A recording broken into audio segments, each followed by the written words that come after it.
Herkese merhaba, ben Havva. Kanalıma hoş geldiniz. Bugün sizlerle yine farklı bir çalışma yapacağız. Bu şekilde bakın. Gözlüğüm için bir kılıf hazırladım. Şöyle yuvarlak bir parça ördüm. Bu şekilde deniz kabuklarıyla süsledim. Gerekli malzemelerimiz neler? Dilerseniz sade de kullanabilirsiniz. Bu süsleri yapmak zorunda değilsiniz. Ben çıt çıt kullandım. Düğme de kullanabilirsiniz kapamasında. Tüm detaylardan videomda bahsediyorum.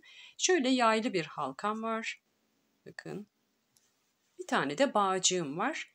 Şimdi bu yaylı halkayı da kullanmak zorunda değilsiniz. Bu çıt çıtı da kullanmak zorunda değilsiniz. Bu bağcığı da kullanmak zorunda değilsiniz. Hepsinin alternatiflerini videomda anlattım.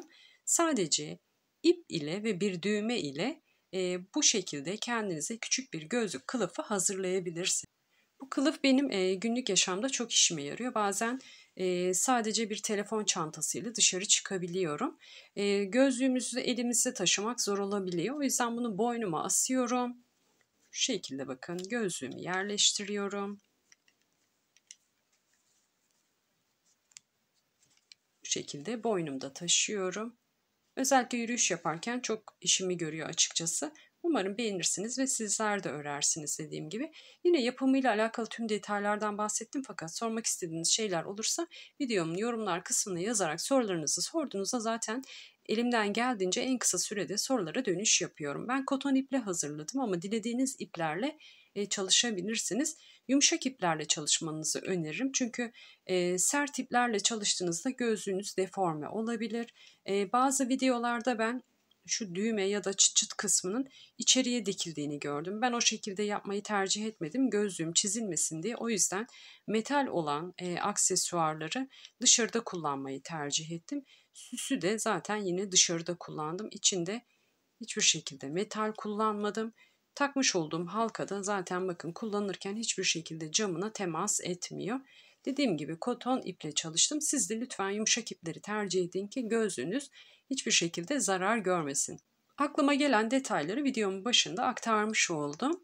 Anlatımıma geçmeden önce küçük bir hatırlatma yapmak istiyorum yine. Lütfen videolarımı kanalıma abone olarak izleyin ki ben de emeklerimin karşılığını alayım. Yine videolarımı beğenerek, yorum yaparak da beni desteklerseniz çok sevinirim. Diğer sosyal medya hesaplarımın linklerini videolarımın açıklama kısmına bırakıyorum. Buradan beni hızlıca takibi alabilir. Yine beni çok güzel bir şekilde destekleyebilirsiniz. Şimdi kılıfımızın yapımına geçelim. Örgümüze sihirli halka ile başlayacağız. Sihirli halkamızı nasıl yapıyorduk? Şu açık uçlu ipimizi örmeye devam edeceğimiz ipimizin altına getirerek bu şekilde bir halka oluşturuyorduk. Halkamızın içinden tığımızı geçirerek örmeye devam edeceğimiz ipi aradan çekiyoruz. Burada 3 zincir çekeceğim. Bakın küçük bir halkamız oldu. Şimdi tığımıza ilmek doluyoruz. Boşluğumuzun içine batıyoruz. 2 ilmeğimizi bir seferde, 2 ilmeğimizi bir seferde boşaltarak ikili trabzan yapıyoruz.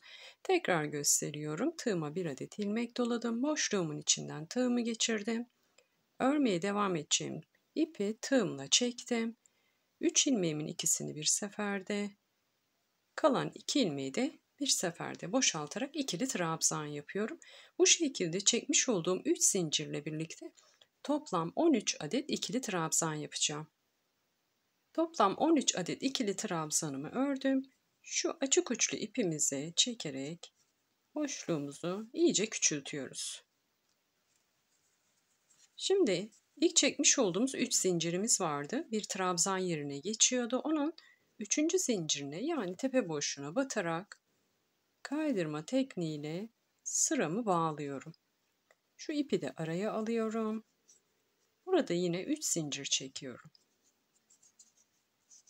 Şimdi her bir trabzanın tepe boşluğuna 2 adet ikili trabzan yapacağız. Bir tanesini batmış olduğumuz noktada yaptık. Yine aynı noktaya batıyorum. Bir adet daha ikili trabzan yapıyorum. Bir sonraki trabzanın tepe boşluğuna geçiyorum. Oraya da 2 adet ikili trabzan yapıyorum. Bir sonrakine batıyorum. Oraya da 2 adet. Yani 13 olan ikili trabzan sayımızı burada 26'ya çıkarıyoruz.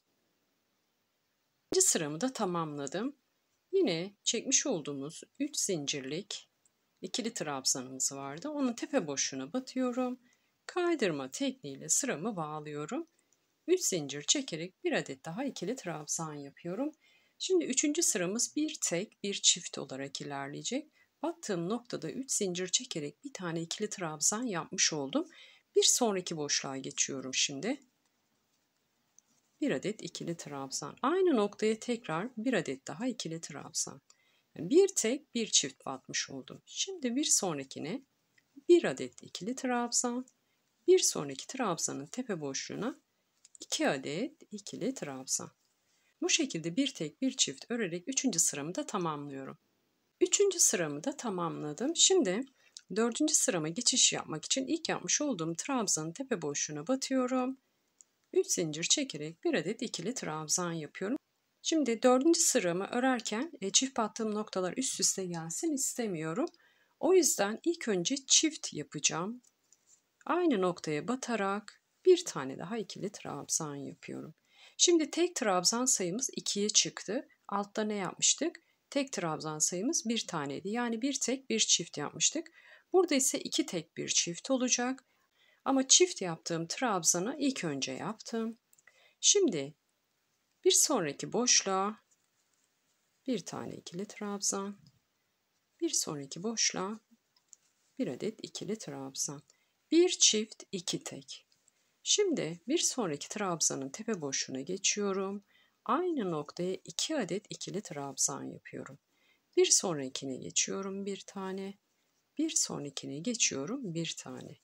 Yani bir çift iki tek olarak 4. sıramızı tamamlıyoruz. 4. sıramı da tamamladım. Şimdi 5. sıramıza geçiş yapacağız. Yine kaydırma tekniğiyle sıramı bağlayıp 3 zincir çekiyorum. 5. sıramızda ise 3 tek bir çift olarak ilerleyeceğiz. Zaten tek trabzanımı 3 zincir çekerek yapmış oldum ilk noktamda. Şimdi bir sonraki boşluğa geçiyorum. Bir tane daha tek yapıyorum. Bir sonrakine geçiyorum. Tek trabzan yapıyorum. Şimdi bir sonrakine geçiyorum. Aynı boşluğa 2 adet ikili trabzan yapıyorum. Şimdi 3 adet peş peşe ayrı noktalara ikili trabzan yapacağım. Bakın her birini ayrı noktaya batarak yapıyorum. 3 tek trabzan örüyorum. Bir sonrakine geçiyorum. Aynı noktaya 2 adet yapıyorum. 5. sıramı da 3 tek bir çift olarak tamamlıyorum. Her ördüğünüz sıra bittiğinde şurayı şöyle elinizle düzeltebilirsiniz. Şimdi sıramı tamamlıyorum. 5. sıramı da 3 tek bir çift olarak tamamladım. Kaydırma tekniğiyle sıramızı bağladıktan sonra burada zincir çekerek küçük bir halka yapabiliriz. Boyun bağcığımızı takmak için ben boyun bağcığı olarak şöyle küçük deri bir askı aldım takım malzemeleri satan yerlerden. Farklı bağcık türleri de var, onları da kullanabilirsiniz. Bu tarz bir malzeme bulamazsanız burada zincir çekerek de boyun askısı yapabilirsiniz. Diyelim ki zincir çekmek istemiyoruz halka yapmak için. Metal halkamız var. Şöyle bir halka kullanacağım ben. Bunu da nasıl geçiriyorum? İstediğim herhangi bir boşluktan şu şekilde geçiriyorum. Sonrasında ise bu bağcığımı takacağım. Şöyle göstereyim. Bakın. Bu şekilde bağcığımı takacağım. Şimdi dediğim gibi halka kullanmak istemezseniz burada uzun bir zincir çekebilirsiniz. Ya da zincirinizi çektikten sonra, küçük bir zincir çektikten sonra şöyle göstereyim bakın. Hiç halka kullanmak istemiyoruz ya da o tarz bir malzeme bulamadık. Ne yaparız? Buraya küçük bir halka yaparız şöyle. Bağcığımızı da buraya takarız. Hiçbirini bulamadıysak burada uzun bir zincir çekerek boyun bağcığı yapabiliriz. Kendi beden ölçümüze göre istediğimiz uzunlukta zincir çekip yine aynı şekilde buraya bağlayabiliriz. Şimdi ben dediğim gibi metal halka kullanacağım ve bağcık kullanacağım. Şimdi bu durumda ne yapıyoruz? Bu uzun zinciri ya da kısa zinciri çekmemize gerek olmuyor. Şimdi kenar dönmesi yapacağım. Kenar dönmesi de yapmadan sade haliyle de bu şekilde de kullanabilirsiniz. Bir zincir çekmiştik zaten. Bir sonraki trabzanın tepe boşluğuna batıyorum. Kaydırma tekniğiyle sıramı bağlıyorum. Bir zincir çekiyorum. Bir sonraki trabzanın tepe boşluğuna geçiyorum. Kaydırma tekniğiyle buraya bir kenar süsü yapıyorum. Bakın.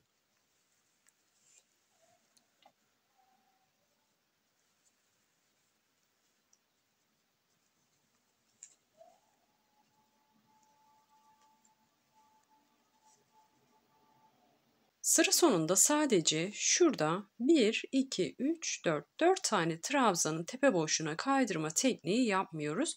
Orada ne gibi bir işlem yapacağımı göstereceğim. Sıra sonuna geldim. 1, 2, 3, 4. Şimdi ne yapıyorduk? Bir zincir çekip batıyorduk. Oraya kaydırma tekniğiyle bir tane kenar dönmesi yapıyorduk. Şimdi yine bir zincirimizi çekmiş olduk. Hemen trabzanımızın tepe boşluğuna batarak bir adet sık iğne yapıyoruz. İkinci trabzanımızın tepe boşluğuna batıyoruz. Bir tane sık iğne. Üçüncüye batıyoruz. Bir tane sık iğne. Dördüncüye batıyoruz. Bir tane sık iğne. Şimdi şurada kaydırma tekniğiyle ilk yapmış olduğumuz kenar dönmesinin tepe boşluğuna yine kaydırma tekniğiyle batarak sıramızı bağlıyoruz. Bir zincir çekip geriye dönüyoruz. Şuradaki ilk yapmış olduğumuz sık iğnenin tepe boşluğuna batıyoruz. Bir tane sık iğne yapıyoruz. İkinci sık iğnenin tepe boşluğuna geçiyorum. Bir adet daha sık iğne. Üçüncüye geçiyorum. Bir adet daha sık iğne. Dördüncüye geçiyorum. Bir adet daha sık iğne. 4 tane sık iğnemizi yapmıştık burada. Ne yapmıştık? 4 trabzanın tepe boşluğunu ayırdık. Buradaki amaç nedir? Şu çıt çıtımızı dikmek için küçük bir parça ayırıyoruz. Şöyle katladığımızda şuraya bakın. Şöyle göstereyim. Bir parçasını dış kısma dikeceğiz. Bir parçasını da ördüğümüz bu parçaya dikeceğiz. Katlayıp kapatacağız. Buradaki mantık bu. Şimdi çıt çıtı olmayanlar ne yapabilir? Şimdi başlangıç noktasında diyelim ki hem çıt çıtınız yok hem halkanız yok. Başlangıç noktasında zincir çekip küçük bir halka yaptığınızı varsayalım. O zaman burada şu çıt çıt için bunu örmemeniz gerekiyor. Çünkü burası bizim halka yaptığımız yer ilk başta. Bu şekilde katlayacağımız için bizim kapağımızın burada olması gerekiyor. O zaman bu sık iğne ile şu ördüğümüz parçayı şu orta kısımda yapmanız gerekiyor. Şimdi ben bu şekilde katlayacağım için, çünkü benim halkam var, herhangi bir zincir çekmedim. Tertemiz bir örgüm var. Burada o yüzden istediğim yere bu kapama örgüsünü yapabilirim. Bu şekilde katlayacağım. Ama dediğim gibi halkanız yoksa, başta zincir çekmişseniz kapamanızı burada değil, kapama parçanızı burada değil, burada yapmanız gerekiyor. O yüzden kenar dönmenizi komple tamamlarsınız. Sonra burada küçük bir parça için işte 4 adet sık iğne örebilirsiniz. Kenar dönmesinin üzerine de yapabilirsiniz, fark etmez. Ya da burada zincir çekip bu dış kısma bir düğme de dikebilirsiniz. Şimdi birkaç sıra sık iğne öreceğim. 2 sıra ördüm. Bir zincir çekip geri dönüyorum. İlk sık iğnenin tepe boşluğuna batıyorum. Bu şekilde her sırada 4 adet sık iğne örüyorum. Tekrar zincir çektim, geri dönüyorum.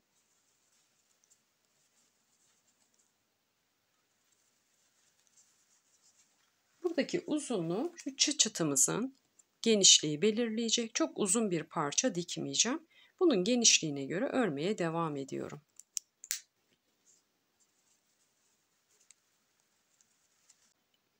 Altı sıra sık iğnemi ördüm.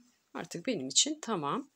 Şimdi bir zincir çekerek ipimi kilitliyorum ve bir miktar ip bırakarak ipimi kesiyorum. Şimdi kesmiş olduğum ipimi şöyle iğneyle aralardan yürüterek aşağıya doğru gizleyeceğim. Tığla da çekebilirsiniz, nasıl kolayınıza gelirse. Bu aşamadan sonra çıt çıtımızın dikimi var. Bunu da yerlerini göstereceğim. Nasıl yapıyorum?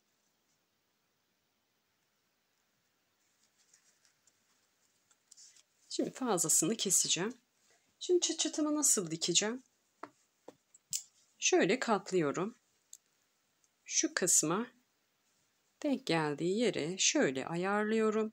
Biraz kısa yaptım, dikkat ederseniz bilerek yaptım. Gözlüğüm biraz sıkı tutsun diye içeride. 0'ı 0 yaptım aslında. Bu oyuntulu kısmı buraya koyuyorum. Diğerini de şöyle koyacağım. Bunu da buraya dikeceğim. Arka kısmına ise bu şekilde deniz kabuklarım var. Şöyle dikeceğim süs olarak. Bunu yapmak zorunda değilsiniz. Ben biraz daha hoş gözüksün istiyorum.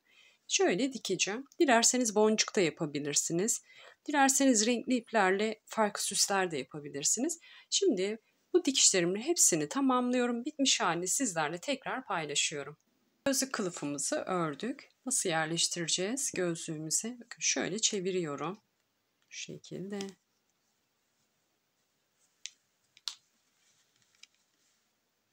Şimdi askısını da takalım. Şu kısımdan takıyorum.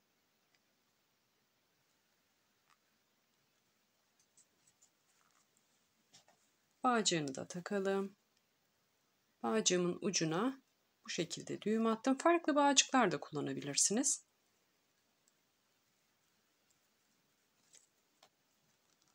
Şöyle sıkıştırıyorum. Bitmiş hali bu şekilde. Umarım beğenir ve sizler de örersiniz. Yorumlarınızı merakla bekliyorum. Yapacak olanlara kolaylıklar diliyorum. Bir sonraki videomda görüşmek üzere. Hoşça kalın.